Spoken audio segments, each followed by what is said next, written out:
നായപ്പൻ തെണ്ടിയുടെ മുമ്പിലാ. നിന്റെ സംശയമൊക്കെ മാറി ആനന്ദാ? ആരോ റൂമൊക്കെ തയ്ച്ചു എന്ന് പറഞ്ഞ് നീ ഉണ്ടാക്കിയ പുകിലൊക്കെ മറന്നോ? അതോ ആളെ കണ്ടുപിടിച്ചോ? ആനന്ദാട്ട ടെൻഷൻ വേണ്ട, ഞാൻ പറയുന്ന പോലെ പറഞ്ഞാൽ മതി. നിങ്ങൾ ഒരു വലിയ മനുഷ്യനാണ്. നിങ്ങൾ ഒരു വലിയ മനുഷ്യനാണ്.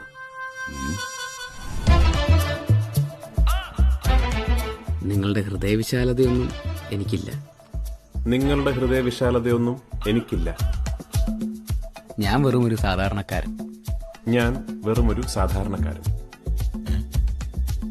എന്റെ ഭാര്യയും കുഞ്ഞുമടങ്ങുന്ന എന്റെ ഭാര്യയും കുഞ്ഞുമടങ്ങുന്ന ഒരു കൊച്ചു ലോകം.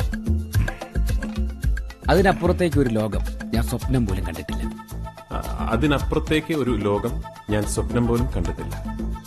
ആ സ്വകാര്യതയിലേക്ക് ക്ഷണിക്കപ്പെടാത്തൊരു അതിഥി വന്നു. ആ സ്വകാര്യതയിലേക്ക് ക്ഷണിക്കപ്പെടാത്തൊരതിഥി വന്നു. എന്റെ കുടുംബത്തെ പോലും തകർക്കാൻ കെൽപ്പുള്ളൊരതിഥി. എന്റെ കുടുംബത്തെ പോലും തകർക്കാൻ കെൽപ്പുള്ളൊരതിഥി. ഇവന് തലയ്ക്ക് വല്ലതും പറ്റിയോ? പുറമേ പരിക്കൊന്നും കാണുന്നില്ല. അതൊക്കെ പോട്ടെ. അതൊക്കെ പോട്ടെ.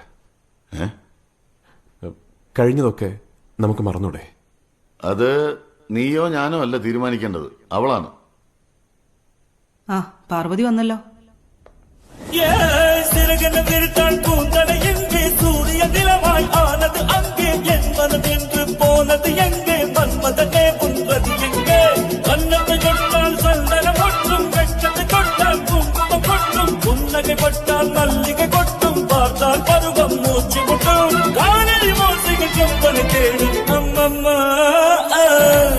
അവള് വന്നു.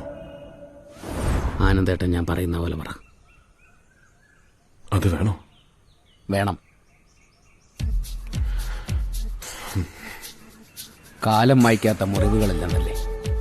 കാലം മായ്ക്കാത്ത മുറിവുകളില്ലെന്നല്ലേ? കഴിഞ്ഞതെല്ലാം മറന്ന് നമുക്കൊരു പുതിയ ജീവിതം തുടങ്ങാം. കഴിഞ്ഞതെല്ലാം മറന്ന് നമുക്കൊരു പുതിയ ജീവിതം തുടങ്ങാം. നീയും ഞാനും മാത്രമുള്ളൊരു ലോകം. ഞാനും മാത്രമുള്ളൊരു ലോകം. നിന്നെ മാത്രം സ്നേഹിച്ചിരുന്ന ആ പഴയ മനുഷ്യനാവാൻ നിന്നെ മാത്രം സ്നേഹിച്ചൊരു അവസരം കൂടെ തരണം. ആ പഴയ മനുഷ്യനാകാൻ എനിക്കൊരു അവസരം കൂടി തരണം. നീയില്ലാതെ എനിക്കൊരു ജീവിതമില്ല. നീയില്ലാതെ എനിക്കൊരു ജീവിതമില്ല. അന്നും അന്നും ഇന്നും